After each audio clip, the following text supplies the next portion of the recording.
Hello everyone, welcome back to our video class once again. Today we are here to present some important topic of the grammar, and as you can see on the board, that is the new topic, use modal auxiliary or the modal verb. So what is meant by modal auxiliaries? Friends, as you know, there are two types of verbs in English. First one is called as helping verb and second one is called as the main verb.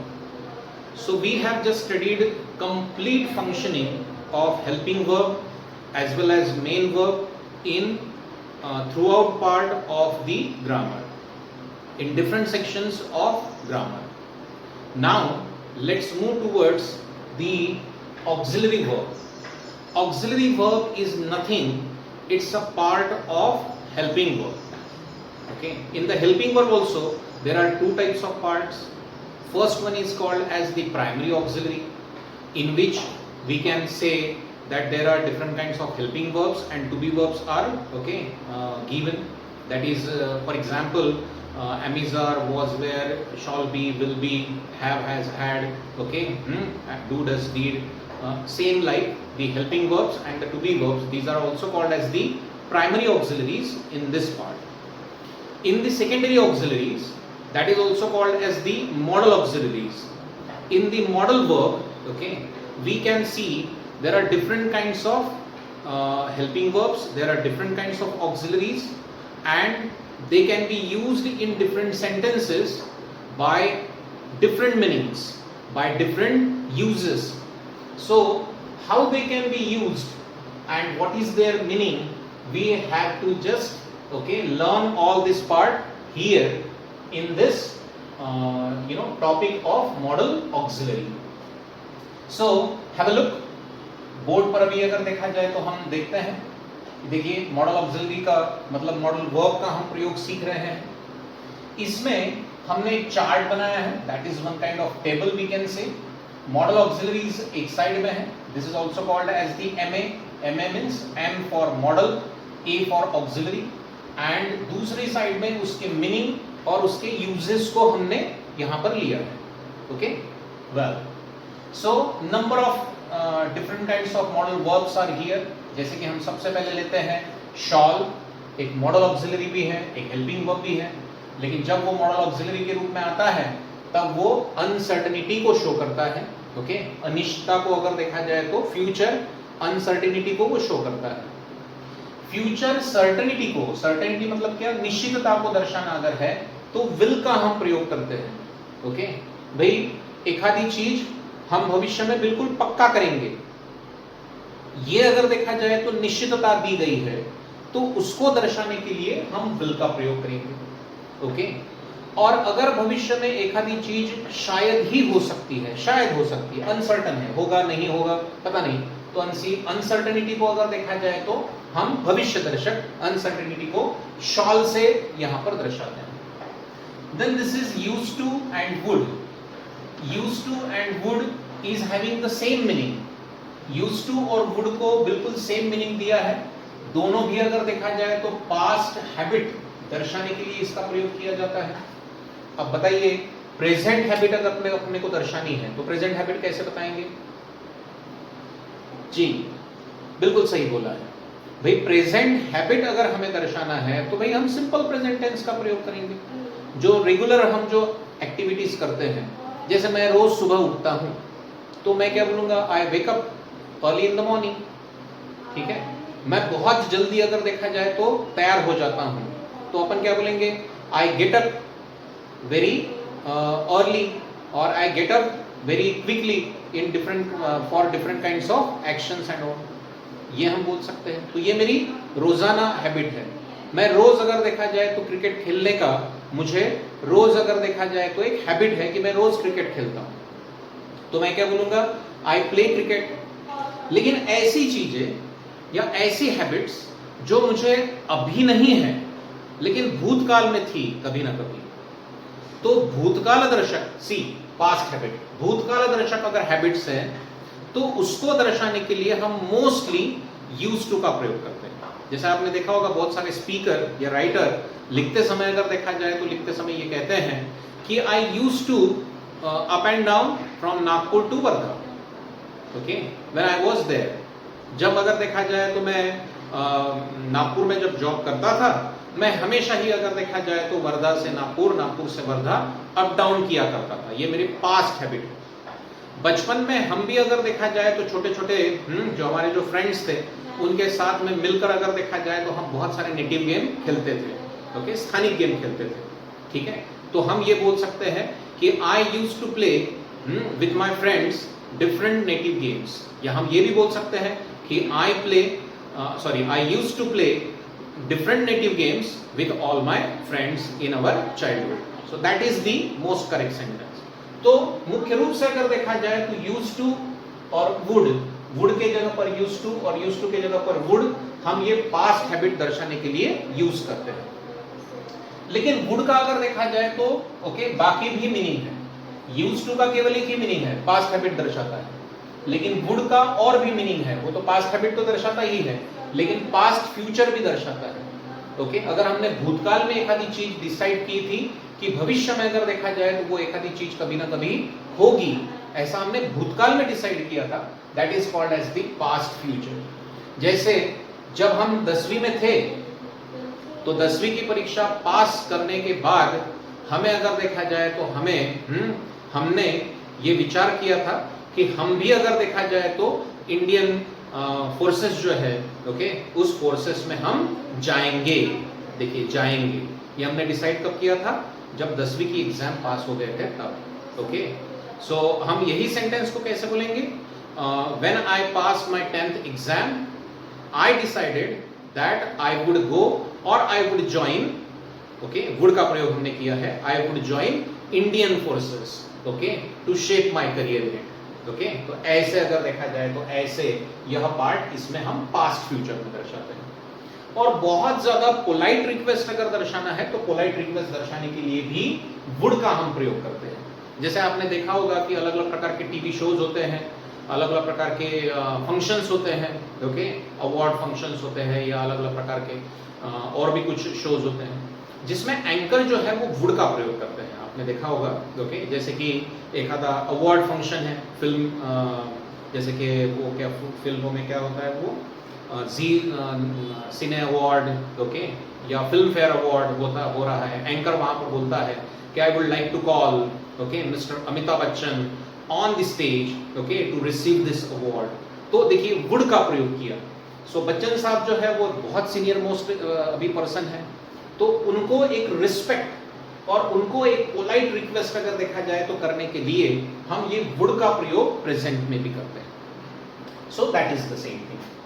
फिर आता है should, और उसके ही जैसा meaning दर्शाने वाला दूसरा एक ऑक्सिलरी है ऑट टू।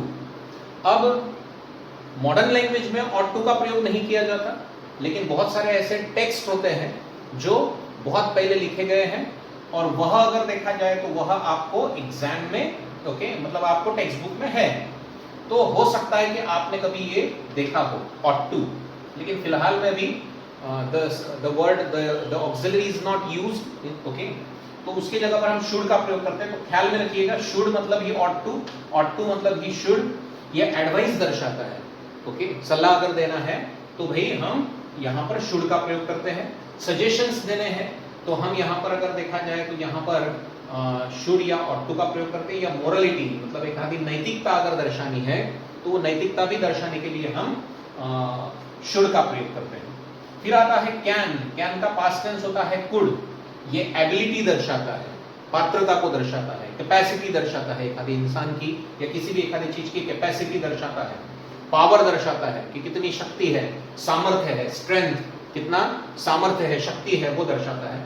राइट्स मतलब अपने अधिकारों को भी दर्शाने के लिए हम कैन का प्रयोग करते हैं। तो ये कैन अगर देखा जाए तो ये सारी चीजें दर्शाता है।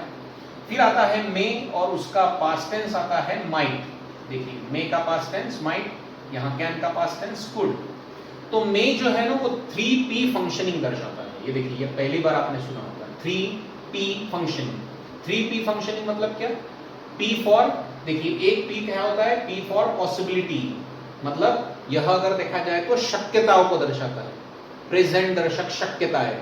ओके, हो सकता है कि आज बहुत जोरदार बारिश आ जाए, ठीक है, बारिश होने की बहुत ज्यादा संभावना है, संभावना मतलब possibility, there may be rain okay today, ऐसे हम यहां पर बोलते हैं। फिर दूसरा पी, देखिए एक पी तो हो गया पी फॉर पॉसिबिलिटी, दूसरा पी मतलब क्या, पी फॉर परमिशन, परमिशन पूछने के लिए भी इसका प्रयोग किया जाता है। हम परमिशन लेते हैं, okay, may I go there, may I join you please, okay, तो मे का हम प्रयोग करते हैं परमिशन लेने के लिए। और तीसरी चीज होती है प्रोहिबिशन, प्रोहिबिशन मतलब क्या, मनाही कर देना, मना कर देना, ठीक है। जैसे कि हम ये बोलते हैं ना, जैसे टीचर ये बोल रहे हैं कि you may not go there, पापा बोल रहे हैं अपने सन को कि you may not okay touch this one any more, मतलब इस चीज को अगर देखा जाए तो इससे ज्यादा आपको अभी टच नहीं करना है, सो प्रोहिबिट किया जा रहा है, प्रोहिबिशन किया जा रहा है, ओके, ऐसे। तो P for possibility, P for permission, P for prohibition. देखो 3P फंक्शनिंग है, इसीलिए अगर देखा जाए तो इसको मे और माइट से दर्शाते हैं, ठीक है। दूसरी चीज अब आता है हैव टू, हैज टू और हैड टू। ये देखिए have to, has to, had to का यहां पर प्रयोग किया जा रहा है।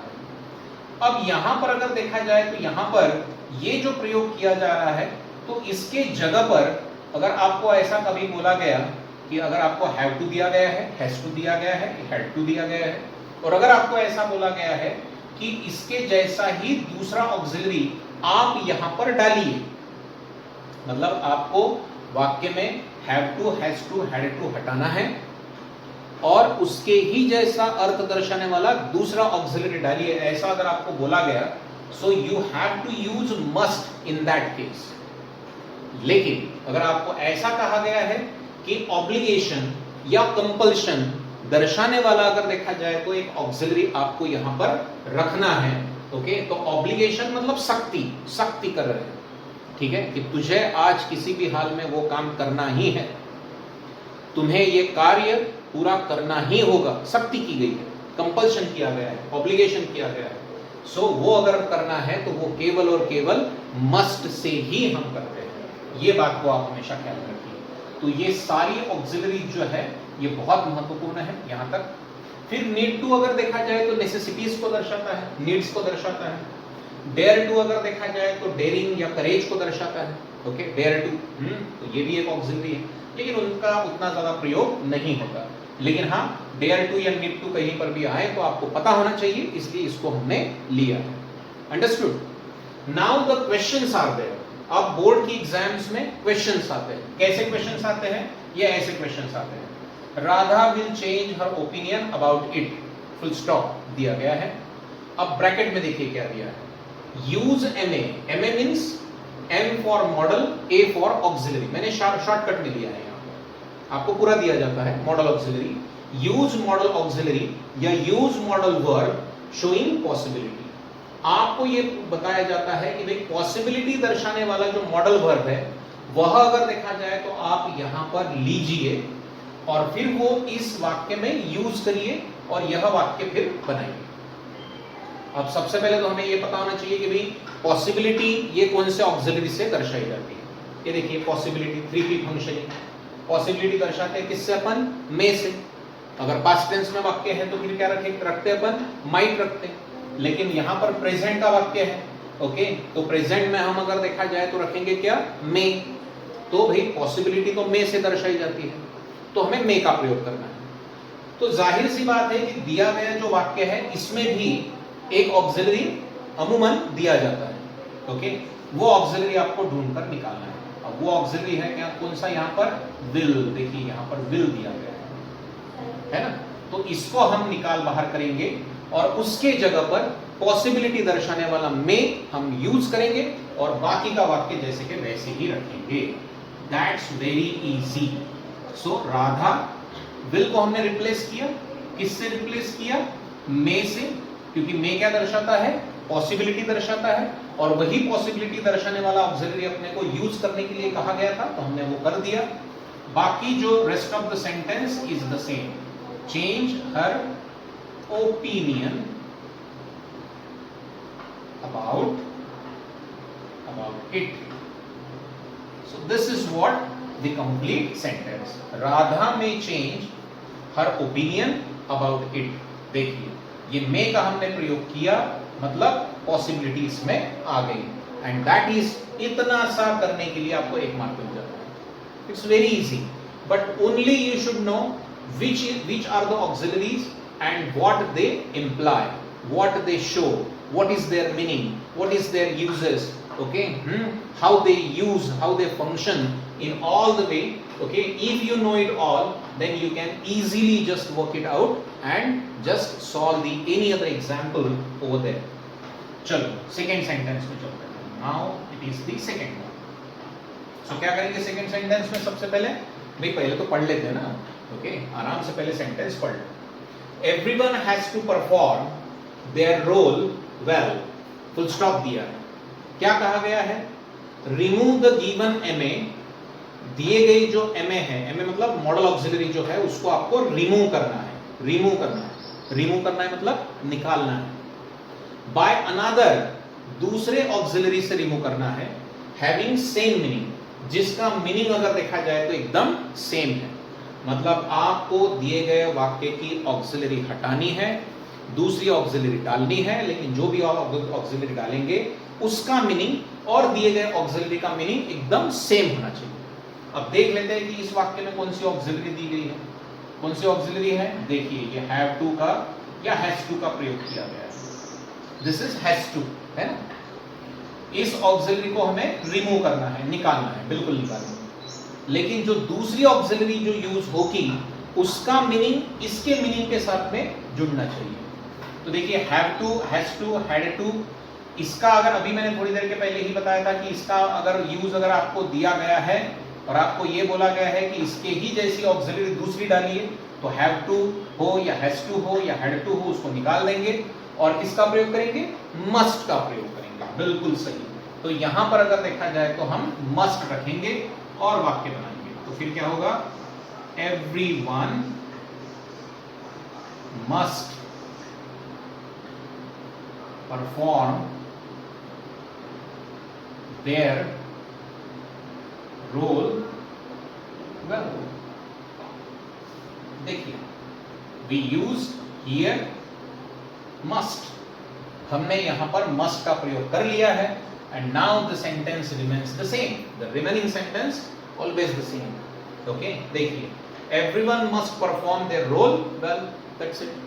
जो हमको बताया गया था कि दी गई ऑक्सिलरी को रिप्लेस करो या रिमूव करो दूसरी एक ऑक्सिलरी से, जिसका मीनिंग और इसका मीनिंग एकदम कैसे होना चाहिए? सेम होना चाहिए. तो देखिए, जो हैव टू शो कर रहा है, हैज टू शो कर रहा है, वही अगर देखा जाए तो मस्ट भी शो कर रहा है. Is that clear? Okay, good. Now let's move towards the last sentence. बहुत आसान प्रकार के सेंटेंसेस होते हैं, बस आपको ये पता होना चाहिए कौन सी ऑक्सिलरी क्या शो करती है. इतना अगर आपको पता अगर है, you can solve any sentence very easily. See, okay, have a look over the last sentence. Most of them cannot be removed from this again. Okay, this is the sentence. क्या करने के लिए बोला है? Use MA showing obligation. अब देखिए, अब आपको क्या कहा गया है? भाई ऐसी एक ऑक्सिलरी, मॉडल ऑक्सिलरी आपको यूज करनी है जिसमें अगर देखा जाए तो ऑब्लिगेशन शो किया जाता है. क्या शो किया जाता है? ऑब्लिगेशन. तो ऑब्लिगेशन दर्शाने वाली. अब मुझे बताओ, ऑब्लिगेशन कौन शो करता है? अगर आपको ऑब्लिगेशन पूछा गया है या कंपल्शन पूछा गया है, तो वो हैव टू, हैज टू है, हैड टू नहीं शो करता. सुनो, वो केवल और केवल कौन शो करता है? मस्ट शो करता है. तो आपको अगर ये कहा गया, अगर ये दिए गए थे और इसके जैसा ही ऑक्सिलरी दूसरा कहा गया, तो मस्ट का प्रयोग अपने को करना है. ये तो हमने यहां पर कर दिया. लेकिन अगर आपको ये कहा गया कि ऑब्लिगेशन दर्शाने वाली ऑक्सिलरी का प्रयोग करो, तो ऐसी सूरत में, ऐसे हालात में आपको केवल और केवल किसका यूज करना है? मस्ट का यूज करना है. तो दिए गए वाक्य में ऑक्सिलरी है यहां पर कौन सी? कैन. इसको हम हटा देंगे और बाकी वहां पर मस्ट लगाएंगे. मोस्ट ऑफ देम, फिर क्या आ जाएगा? ऑब्लिगेशन दर्शाने वाली मस्ट या ऑक्सिलरी आ गई. फिर नॉट जैसे कि वैसे ही रखेंगे, इसको निकालने की परमिशन नहीं है अपने. ठीक है. Be removed from this again, removed from this again. देखिए must का प्रयोग किया है और रेस्ट ऑफ द जो सेंटेंस है इट्स ऑलवेज द सेम, उसको बिल्कुल जैसे के वैसे ही रखा है. Most of them must not be removed from this again. ये अगर देखा जाए तो ऑब्लिगेशन, कंपल्शन दर्शाने वाली ऑक्सिलरी हमने यूज की. And in this way, in the easiest way, you can just solve the any other problem or the sentence, and you can just write their perfect answer, okay, in this manners. So this is what everything about the part of modal auxiliary. I hope, I believe that you have just understood each and everything what I just convey to you, okay. Try to just refer all the written notes which is already been sent, okay, to you on your group. See, notes, rules are very important. If you think that only by watching this video you can just be perfect, so sorry, okay, it's not possible, okay. Rules are very important in the part of the grammar, and if you can do it each and everything very very well according to the rules, according to the instructions, then you can be perfect, okay. Definitely, okay, you will become perfect one, okay, in the part of this grammar section, okay. So friends, just we have to say goodbye once again. We will just back with the new topic, with the new video, and we will just learn each and everything related with the part of the grammar topics, okay. So see you then, okay, bye.